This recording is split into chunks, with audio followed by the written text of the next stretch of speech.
Manava Dharma Sastra. Le leggi di Manu. Istituzioni religiose e civili degli indiani. Libro primo. Creazione. 1. Manu stava seduto, con il pensiero rivolto verso un solo oggetto, i Marquis. I Marquis, detti anche grandi risi, sono personaggi santi di ordine superiore al cui interno si distinguono varie classi di risi. Si avvicinarono e dopo averlo salutato con profondo rispetto, gli rivolsero queste parole: 2. Signore, volete degnarvi di spiegarci con esattezza e per ordine le leggi di tutta la classe primitiva? Le classi primitive sono 4. La classe sacerdotale o dei Brahmani, la classe militare o dei Kshatri, la classe dei commercianti e agricoltori o Vaisya e infine la classe servile o dei Sudra, e quella nata dalla mescolanza dei primi. Di questa classe si parlerà nel libro 10. 3. Tu, solo, o maestro, conosci gli atti, il principio e il vero senso di questa regola universale onnipotente, la cui portata non può essere compresa dalla ragione umana, ed è la regola prima racchiusa nei Veda. I Veda sono le sacre scritture indiane. I principali Veda sono 3, il Rig Veda, il Yajurveda e il Sama Veda. Le leggi di Manu citano con frequenza solo i primi 3, mentre del quarto Veda, l'Atharva Veda, si fa menzione solo una volta nel libro 9. St.33. Gli studiosi pensano che quest'ultimo sia il Veda più moderno. Di diverso parere è l'illustre Colebrocche, il quale nell'8 volume del Rekyarkes Asiatique ha presentato una memoria molto importante sopra i libri sacri degli indiani e pensa che in realtà l'Atharva è almeno in parte antico come gli altri. Ogni Veda raccoglie preghiere o mantras e precetti o brahmanes. 4. Così interrogato da questi esseri magnanimi, colui il cui potere era immenso, dopo averli salutati tutti, diede loro questa risposta: ascoltate. 5. Questo mondo era sommerso dall'oscurità. Secondo il commentatore, deve intendersi per oscurità tamas, la natura, prakriti. Il mondo nell'epoca della dissoluzione pralaya, a causa della sua impercettibilità, era dissolto nella natura e la natura stessa non era ancora stata sviluppata dall'anima divina Brahmatma. Prakriti, il primo dei 25 principi ammessi dal sistema filosofico chiamato Sankhya, è la materia prima, la causa materiale universale.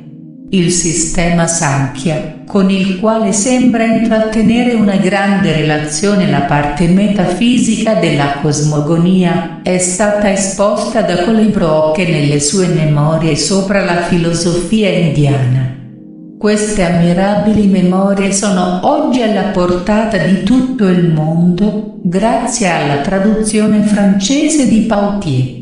Questa pubblicazione è un vero servizio prestato alla scienza.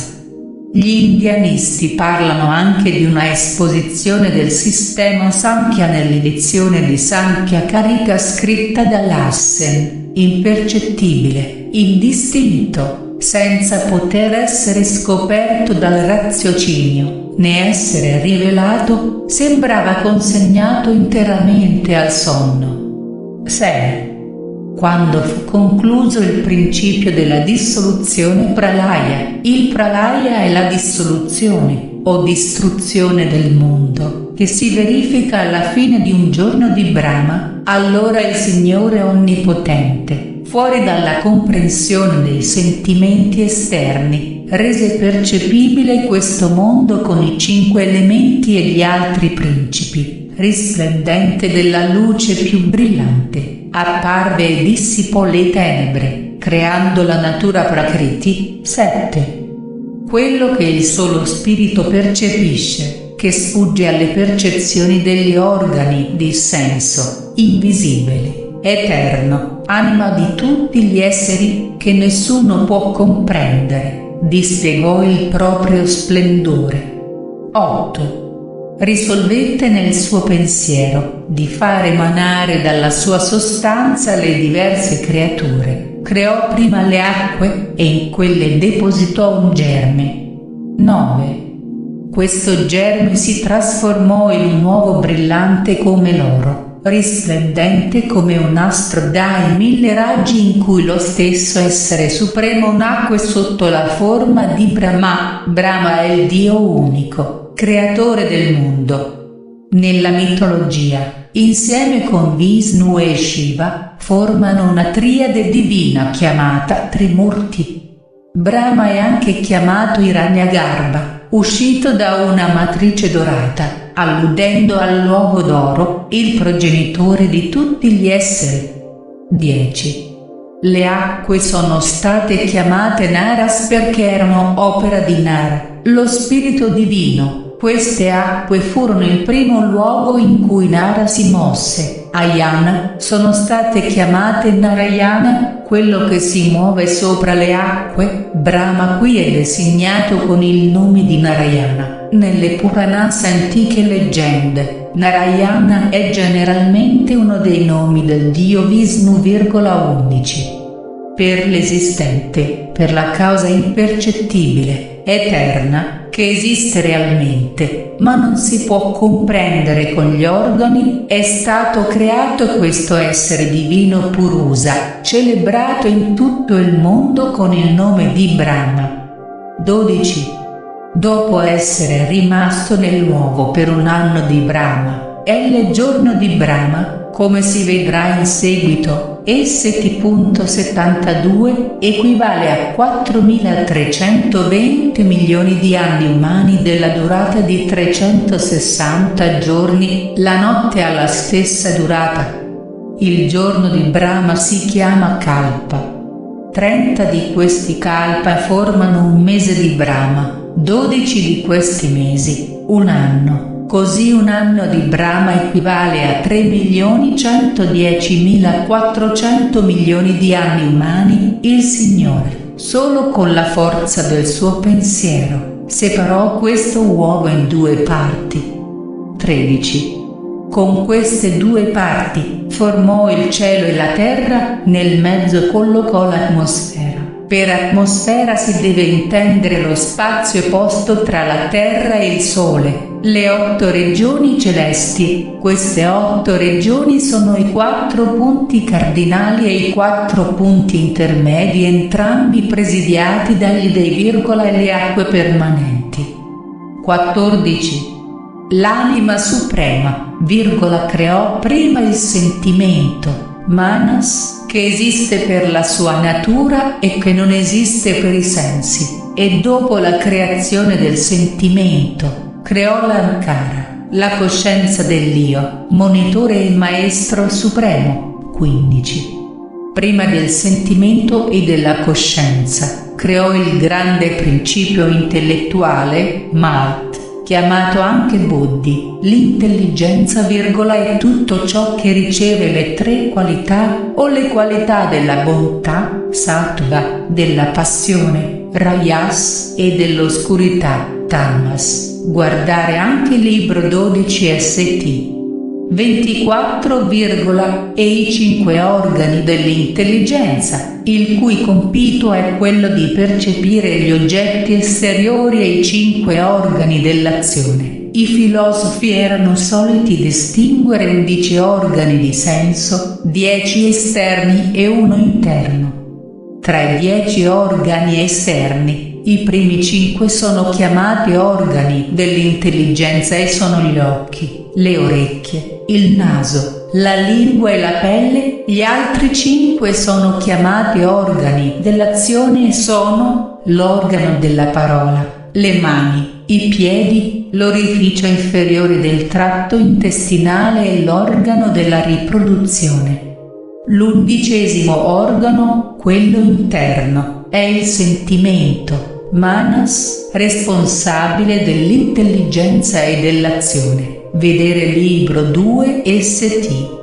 89 seguenti, e le essenze, Tanmatros, dei 5 elementi, 5 Tanmatras, particelle sottili, molecole o atomi, che producono i 5 grandi elementi, l'etere, l'aria, il fuoco, l'acqua e la terra. Dei 5 elementi, i 5 elementi sono l'etere, l'aria, il fuoco, l'acqua e la terra. L'etere possiede solo una qualità, il suono, l'aria ha 2 qualità, il suono e la tangibilità, il fuoco ne possiede 3, il suono, la tangibilità e il colore, l'acqua possiede 4 qualità, il suono, la tangibilità, il colore e il sapore, la terra ne ha 5 che sono le 4 già descritte più l'odore. Commentario 16.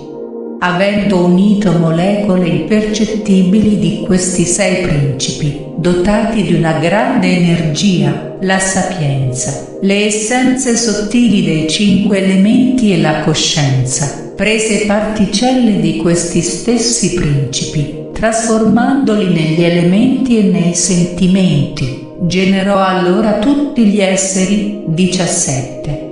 Perché le 6 molecole impercettibili sono emanate dalla sostanza di questo essere supremo, la conoscenza, le essenze sottili dei 5 elementi e la coscienza, per prendere una forma si uniscono con gli elementi e con gli organi di senso, i Tanmatras o rudimenti sottili dei 5 elementi, trasformandosi, producono gli elementi e la coscienza produce i sensi. Commentario, per questo motivo i saggi hanno identificato la forma visibile di questo Dio con il nome di Sarira che riceve le 6 molecole, 18. Gli elementi penetrarono lì con funzioni proprie, così come il sentimento Manas, fonte inesauribile degli esseri, con attributi infinitamente sottili. 19. Per mezzo di particelle sottili e dotate di forma, di questi 7 principi Purushas, dotati di grande energia, l'intelligenza, la coscienza e le essenze sottili dei 5 elementi, è stato formato questo effimero universo, emanazione di una fonte intransitoria. 20. Ognuno di questi elementi acquistano la qualità di quello che lo precede, in questa maniera, più un elemento della serie è lontano, maggiori qualità possiede. 21. L'essere supremo assegnò fin dall'inizio a ciascuna creatura un nome, azioni e un modo di vivere, secondo la parola dei Veda. 22. Maestro sovrano, produsse una moltitudine di divinità, Deva, molto attivi, dotati di un'anima, e un plotone invisibile, Ushma, sottile, impercettibile, di geni Sadyas, e il sacrificio istituito fin dall'inizio. 23. Dal fuoco, dall'aria e dal sole estrassi per la celebrazione dei sacrifici, i 3 Veda eterni chiamati Rig Veda, Yajur-Veda e Sama-Veda. 24. Creò il tempo e la divisione del tempo, le costellazioni, i pianeti, i fiumi, le maree, le montagne, le pianure e le colline. 25. La devozione austera, la parola, la volontà, il desiderio, la collera e questa creazione, poiché voleva dare la vita a tutti gli esseri. 26. Per stabilire delle differenze tra le azioni, distinse il giusto dall'ingiusto e assoggettò queste creature sensibili al piacere e al dolore e a tutte le altre condizioni opposte. 27. Con particelle, matras, leggere dei 5 elementi sottili, e che sono transitorie nel loro stato di elementi più grandi, è stato formato successivamente tutto quello che esiste. 28. Quando il Supremo Maestro ha destinato un essere animato ad una qualche occupazione, questo la svolgerà tutte le volte che torna al mondo. 29. Qualunque sia la qualità che gli è toccata in sorte al momento della creazione, cattiveria o bontà, dolcezza o rudezza, vizio o virtù, sincerità o falsità, queste qualità lo seguiranno spontaneamente nei successivi cicli di nascita. 30. Così come le stagioni nei suoi cicli periodici riacquistano spontaneamente i suoi attributi speciali, così anche le creature viventi torneranno a svolgere di nuovo le occupazioni che sono proprie. 31. Intanto, per la diffusione della razza umana produsse dalla sua bocca, dal suo braccio, dal suo muscolo e dalla sua pelle, i Brahmani, i Kshatriya, i Vaisya e i Sudra. 32. Avendo diviso il suo corpo in due parti, il Supremo Maestro si trasformò in metà maschio e metà femmina, unendosi con la parte femmina generò Viradi. 33. Sappiate, nobili Brahmani, che colui che il divino maschio, Purusa, chiamato Viradi, ha generato da se stesso consegnandosi ad un'austera devozione, sono io, Manu, il creatore di questo universo. 34. Sono io che, desiderando dare la vita al genere umano, dopo aver praticato l'austerità più rigorosa, ho generato i primi 10 santi eminenti Marchis, signore delle creature, Pradyapati e anche 35.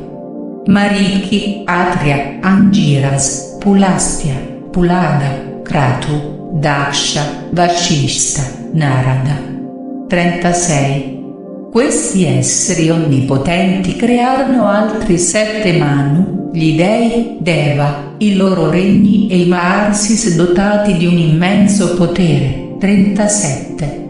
Crearono gli gnomi, gli Akshas, servitori di Kuvera, il dio della ricchezza e guardiani dei suoi giardini e tesori, i giganti, Rakshasas, geni malefici che appartengono a varie classi. Alcuni sono giganti nemici dei vari dei, come Ravana nel poema epico del Ramayana, altri sono una specie di orchi o vampiri avidi di sangue e carne umana, frequentatori di boschi e cimiteri, come i Dimban nell'episodio del Mahabharata. I Rakshasa vanno continuamente a turbare i sacrifici pietosi degli eremiti, i quali si vedono obbligati a chiamare in aiuto i principi celebri per il loro valore. Così nel Ramayana Lib.ik 20, il Muni Vasvamitra chiede l'aiuto di Rama, figlio del re Dasarata, e nel dramma Sakuntala atto secondo, gli eremiti chiamano in aiuto il re Dashmanta. Il numero dei Rakshasas è incalcolabile e non cessa di rinnovarsi, infatti le anime cattive sono spesso condannate ad entrare nel corpo dei Rakshasas e abitare lì per poco o molto tempo secondo la gravità delle sue mancanze. Si veda il libro 12 St.44. I vampiri Pisatshas, spiriti malvagi ebbri di sangue, simili ai Rasas, sembrano però inferiori a questi, i musici celesti Gandharvas, musici celesti che formano parte della corte di Indra, re del firmamento, le ninfe Apsarasas, cortigiane o bayaderas del cielo di Indra. Secondo i poeti, uscirono dal mare durante la zangolatura che fecero i Devas e gli Asuras nella speranza di ottenere l'ambrosia, Amrita, i Titani, Asuras, geni che sono perennemente contrapposti ai Devas. Di questi Asura, alcuni si chiamano Detias per via della loro madre Deti, moglie di Kasyapa, figlio di Marichi, gli altri si chiamano Danava dal nome della madre Danu, moglie dello stesso personaggio. Gli Asuras sono rappresentati nei poemi come nemici degli dei Deva, con i quali sono incessantemente in lotta e, cosa singolare, gli dei chiamano a volte in aiuto un re celebre per il suo valore. Si veda il dramma Sakuntala, Viatto. Gli Asuras sono di un rango più elevato rispetto ai Rakshasas e come loro nemici dei Deva. v.libro12st.48, I dragoni, Naga, semidei con volto umano, coda di serpente e collo come il serpente Naga. Il loro re è Vasuki, abitano le regioni infernali. I serpenti, Sarpa, serpenti di ordine inferiore rispetto ai Naga. Gli uccelli, Suparnas, uccelli divini il cui capo è Garuda, che in mitologia è l'uccello che monta Vishnu. I Deva, gli Asura, i Gandharva, i Sarpa e i Suparnas sono considerati in mitologia indiana come generati da Kasyapa con diverse donne. Kasyapa è un santo, Risi, figlio di Mariki, uno dei Prayapati, e le diverse tribù dei divini antenati, Pitris. I Pitris sono gli antenati che abitano l'orbita della Luna. v.libro3st.192 e seg, 38. I tuoni, i fulmini, le nubi, l'arcobaleno colorato di Indra, le meteore, le trombe d'aria, le comete e le stelle. 39. Kinnaras, musici al servizio di Kubera, dio della ricchezza e con la testa di cavallo, le scimmie, i pesci, le diverse specie di uccelli, le mandrie, gli animali selvatici, gli uomini, gli animali carnivori provvisti di zanne. 40. I piccoli vermi della terra, i vermi, le aragoste, i pidocchi, le mosche, le cimici e tutta la classe di insetti che pungono, infine i diversi corpi privi di movimento. 41. Fu così che per ordine mio, tutti questi magnanimi saggi crearono, per il potere della loro austerità, tutto l'insieme degli esseri animati. 42. Vado ora a parlarvi di quali atti particolari sono stati assegnati a ciascuno di questi esseri e della maniera in cui vengono al mondo. 43. Le mandrie, le bestie selvatiche, gli animali carnivori provvisti di una doppia fila di denti, i giganti e gli uomini nascono da una matrice. 44. Gli uccelli nascono da un uovo, lo stesso che i serpenti, i coccodrilli, i pesci, le tartarughe e le altre classi di animali, sia terrestri come la lucertola che acquatici. 45. I moscerini che pungono, i pidocchi, le mosche, le cimici nascono dal vapore caldo, sono prodotti dal calore, lo stesso per tutto quello che è somigliante, come l'ape e la formica. 46. Tutti i corpi privi di movimento e che germogliano, sia grano sia un ramo messo nella terra, nascono dallo sviluppo di una gemma. Le erbe producono una grande quantità di fiori e di frutta e muoiono quando i frutti sono giunti a maturazione. 47. Le piante chiamate re dei boschi non hanno fiori e danno frutti, e sia che diano fiori o solamente frutti, ricevono il nome di alberi. 48. Ci sono diverse classi di arbusti che crescono, sia nella foresta che in pianura, così come ci sono diverse specie di cespugli, di piante rampicanti.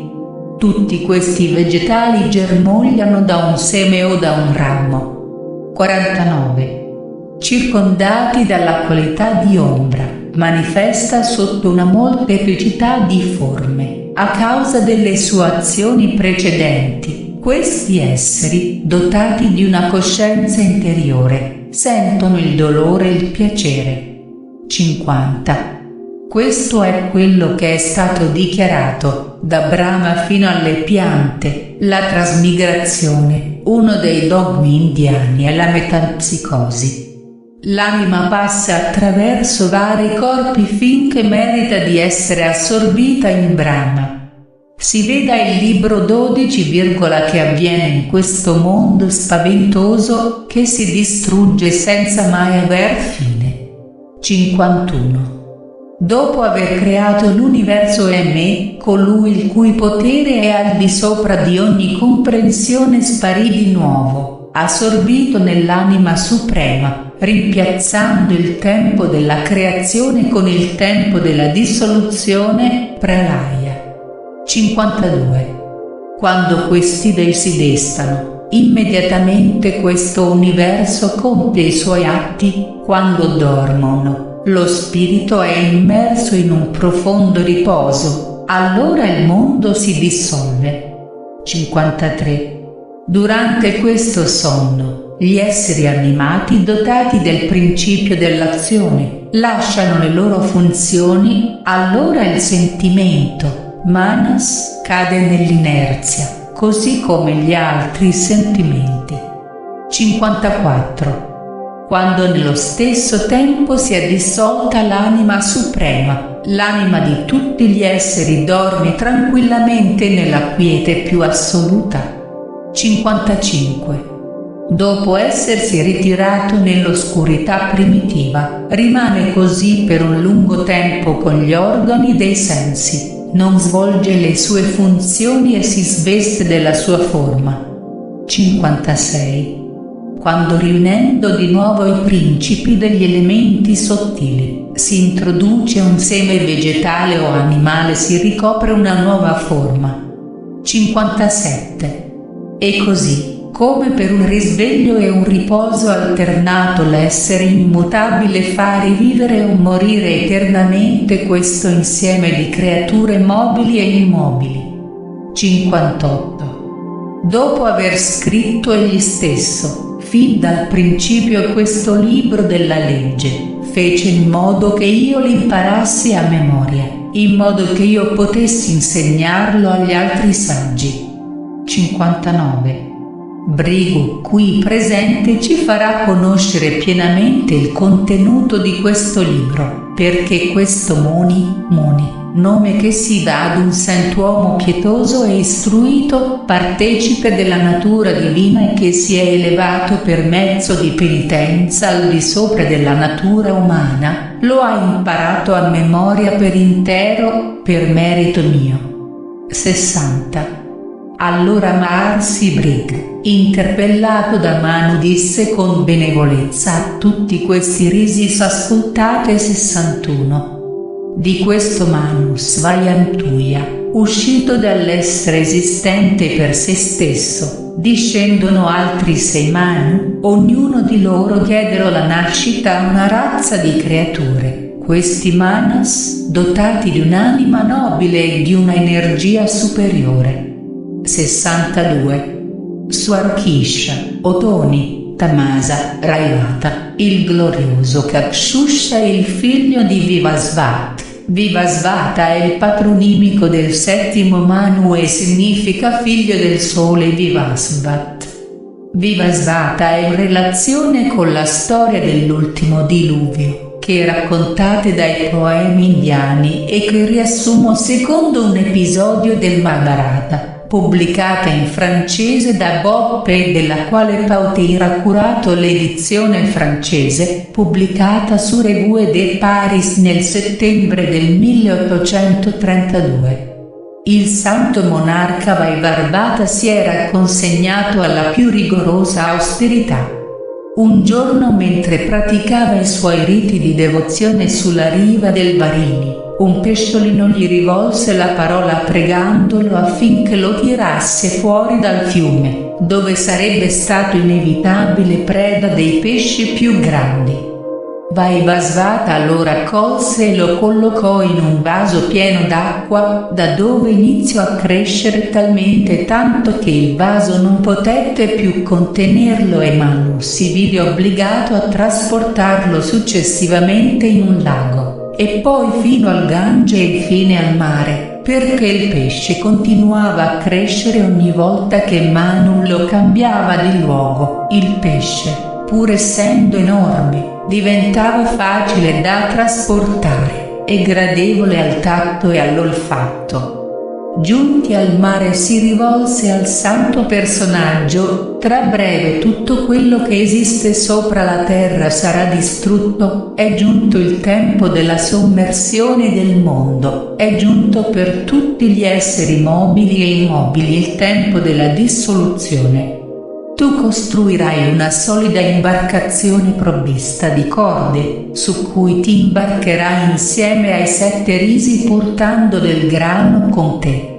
Mi aspetterai su questa barca e io verrò da te con un corno sulla testa, affinché tu possa riconoscermi. Vaivasvato Devi costruì l'imbarcazione, si imbarcò e presto comparve il pesce.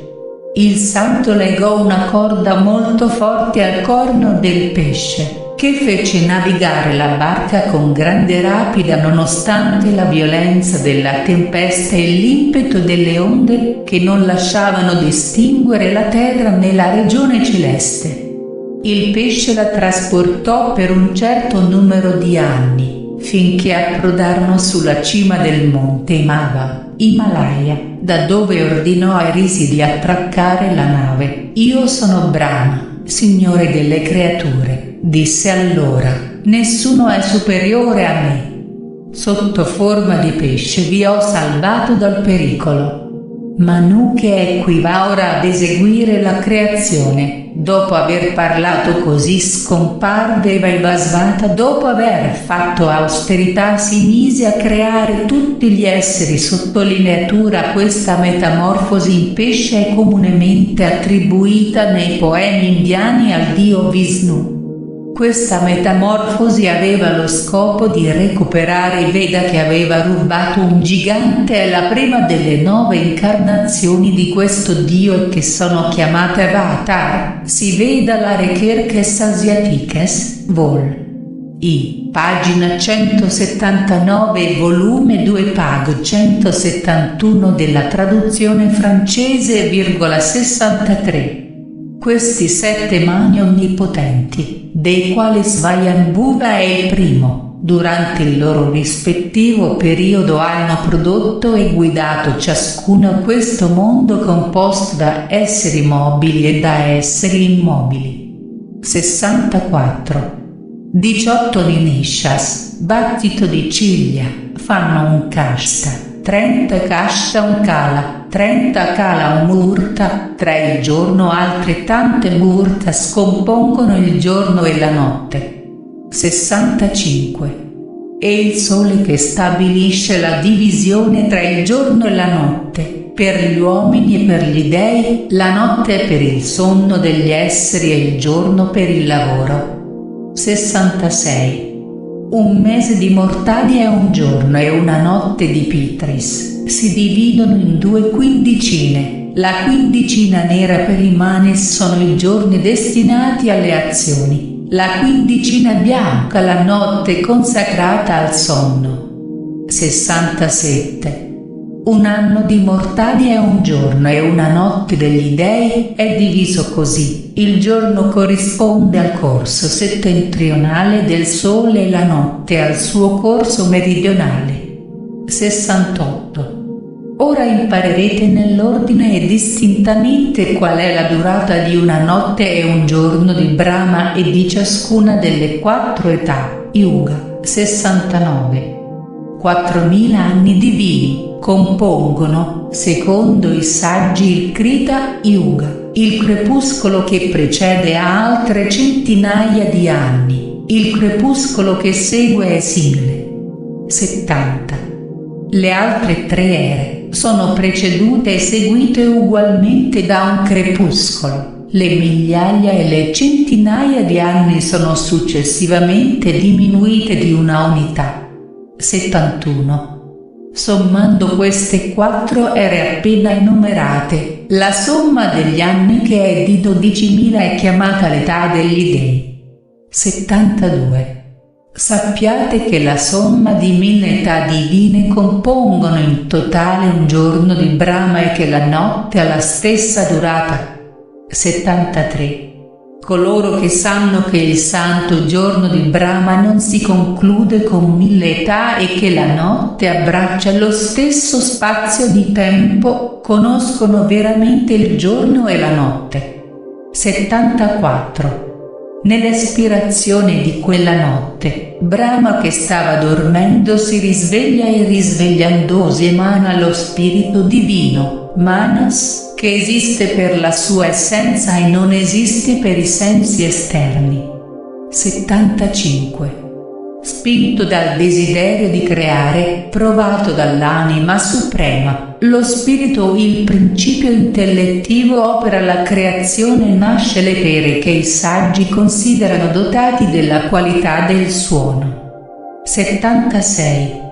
Dall'etere, in seguito ad una trasformazione, nasce l'aria veicolo di tutti gli odori, pura e piena di forze, la cui proprietà riconosciuta è la tangibilità. 77.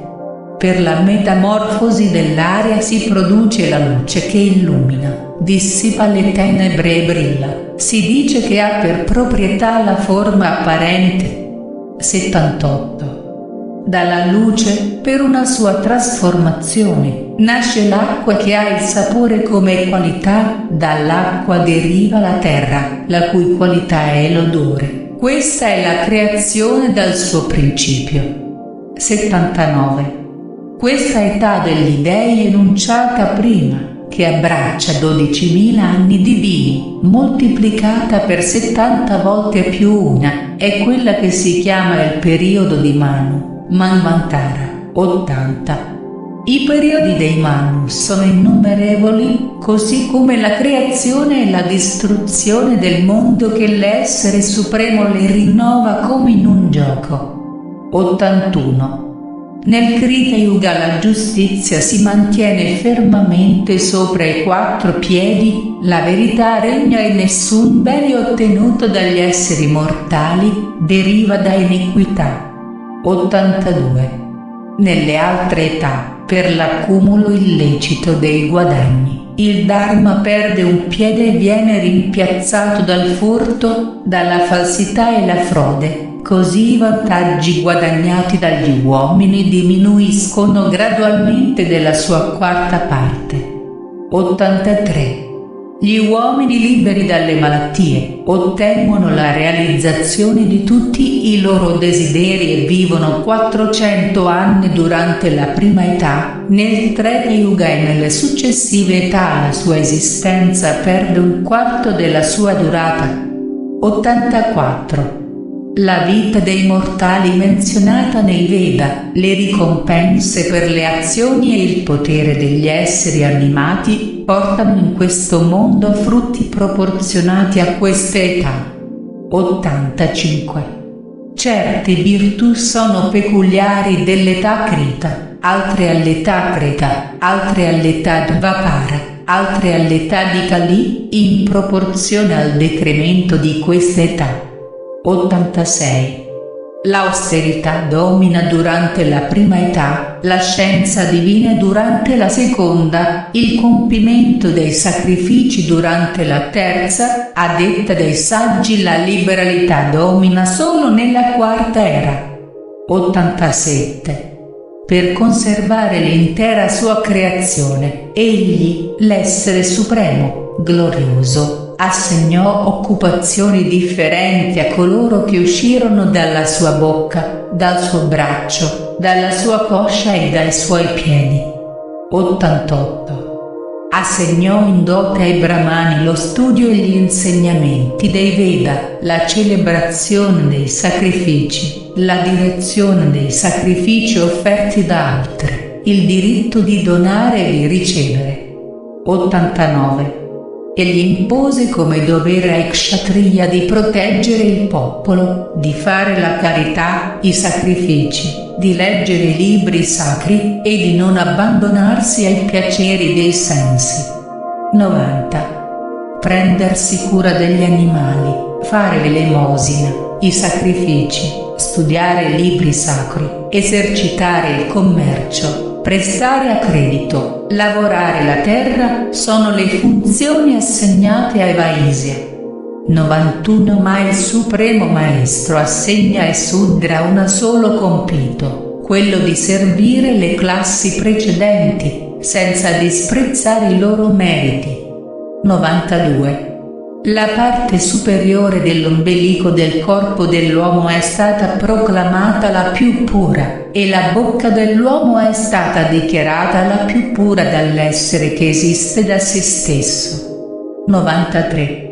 Per la sua origine che deriva dalle membra più nobili, perché è nato prima, perché possiede le sacre scritture, il Brahmano è di diritto il Signore di tutta questa creazione. 94. In effetti, egli fu colui al quale l'essere supremo esistente solo per se stesso, dopo averlo liberato dalla austerità, lo produsse dalla sua bocca, per fare le offerte agli dei e ai Manese per la conservazione di tutto ciò che esiste. 95. Coloro per mezzo della cui bocca gli abitanti del paradiso mangiano senza interruzioni il burro chiarificato, e i Manesi il cibo funebre, che altro occorre loro per essere superiori? 96. Tra tutti gli esseri, i primi sono gli esseri animati, tra tutti gli esseri animati, coloro che esistono per mezzo della loro intelligenza, gli uomini sono i primi tra gli esseri intelligenti, e i Brahmani tra gli uomini. 97. Tra i Brahmani, quelli che più si distinguono sono quelli che posseggono la scienza sacra, tra i saggi ci sono quelli che conoscono il loro dovere, tra questi gli uomini che lo compiono con esattezza, tra questi ultimi ci sono coloro che sono stati condotti alla beatitudine con lo studio dei libri santi. 98. La nascita dei Brahmani è l'incarnazione eterna della giustizia. Il Brahmano è nato per l'esecuzione della giustizia, per questo è destinato ad identificarsi con Brahma. Brahma è l'essere supremo, il Dio unico, eterno principio ed essenza del mondo, da dove originano tutti gli esseri e da dove ritornano. L'identificazione con Brahma produce il moksha, la liberazione dai lacci del corpo, l'anima, in seguito, esente da tutte le trasmigrazioni, è assorbita dalla divinità. La liberazione finale è mirata come la felicità suprema, è l'oggetto di desiderio di tutti gli indiani pietosi. Esiste una differenza tra Brahma e Brahma. Brahma, nome neutro, è l'Eterno, l'essere supremo, mentre Brahma, nome maschile, è egli stesso Dio manifestatosi come creatore. 99. Il Brahmano, nel venire al mondo è posto su questa terra al primo rango, Signore supremo di tutti gli esseri, deve vigilare per conservare il tesoro delle leggi civili e religiose. 100. Tutto quello che il mondo racchiude è in qualche modo di proprietà del Brahmano, per la sua primogenitura e per la sua nascita imminente, egli ha diritto a tutto quello che esiste. 101. Il Brahmano non mangia che il suo alimento, non indossa che i suoi vestiti, elargisce i suoi averi. È per la generosità del Brahmano che gli altri uomini godono dei beni di questo mondo. 102. Per distinguere le occupazioni dei Brahmani da quelli delle altre classi nell'ordine confacente, il saggio Manu, che precede l'essere esistente per se stesso, compose questo codice di leggi. 103. Questo libro deve essere studiato con perseveranza da tutti i Brahmani istruiti ed essere spiegato ai loro discepoli, ma giammai a nessun altro uomo di una classe inferiore. 104. Leggendo questo libro, il brahmano che compie esattamente la sua devozione non si macchia di alcun peccato in pensieri, in parole o in atti. 105. Purifica in un'assemblea 7 dei suoi antenati e 7 dei suoi discendenti, e merita solo lui di possedere tutta questa terra. 106. Questo libro eccellente fa ottenere tutte le cose desiderate, accende l'intelligenza, procura la gloria e una lunga esistenza, e una beatitudine suprema. 107. La legge si trova completamente esposta, così che il bene e il male delle azioni e i costumi immemorabili delle 4 classi. 108.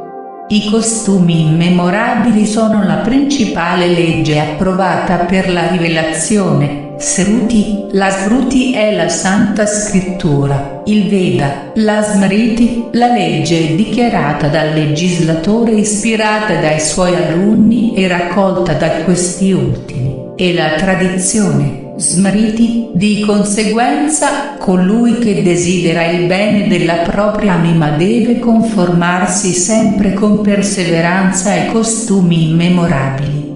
109. Il brahmano che dimentica i costumi non gode più dei frutti delle sante scritture, ma se egli li osserva esattamente, ottiene un raccolto completo. 110. Così i mani, dopo aver riconosciuto che le leggi deriva dai costumi immemorabili, hanno adottato questi costumi approvati e posti a fondamento di tutta la pietosa austerità. 111.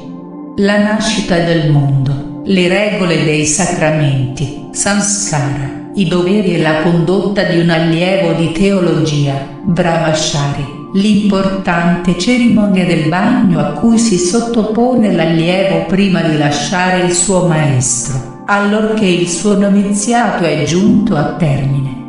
112. La scelta di una sposa, le diverse tipologie di matrimoni, la maniera di compiere le 5 grandi oblazioni, yadinas, la celebrazione delle cerimonie funebri, Sraddha. La Sraddha è una cerimonia religiosa che ha per oggetto quello di rendere più facile per le anime dei morti l'accesso al cielo e deificarli tra i manes. Se gli uomini trascurassero di fare le Sraddha, le anime dei defunti sarebbero precipitate dalla casa dei manes all'inferno, istituite fin dal principio. 113. Le differenti maniere di seguire questa via, i doveri del padrone di casa Gryhastha, gli alimenti permessi e quelli proibiti, la purificazione degli uomini e quella degli utensili impiegati. 114. Le regole che riguardano le donne, il dovere austero dei Vanaprastha o anacoreti, quello dei Sannyasi o devoti ascetici, e che conducono alla beatitudine, moksha, la rinuncia al mondo, tutti i doveri di un re, la decisione degli affari giudiziali. 115. Lo statuto che riguarda la testimonianza e l'etichetta, i doveri della sposa e del marito, la legge della ripartizione dell'eredità, la proibizione del gioco, i castighi da infliggere ai criminali. 116.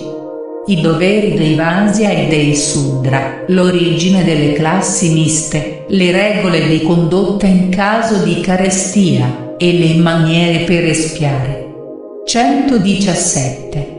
Le 3 classi di trasmigrazione che sono il risultato in questo mondo delle azioni, la suprema felicità riservata alle opere buone, l'esame del bene e del male. 118. Infine le leggi eterne delle differenti comarche, delle classi e delle famiglie, gli usi delle diverse sette di eretici e delle compagnie mercantili, sono stati dichiarati in questo libro da Manu.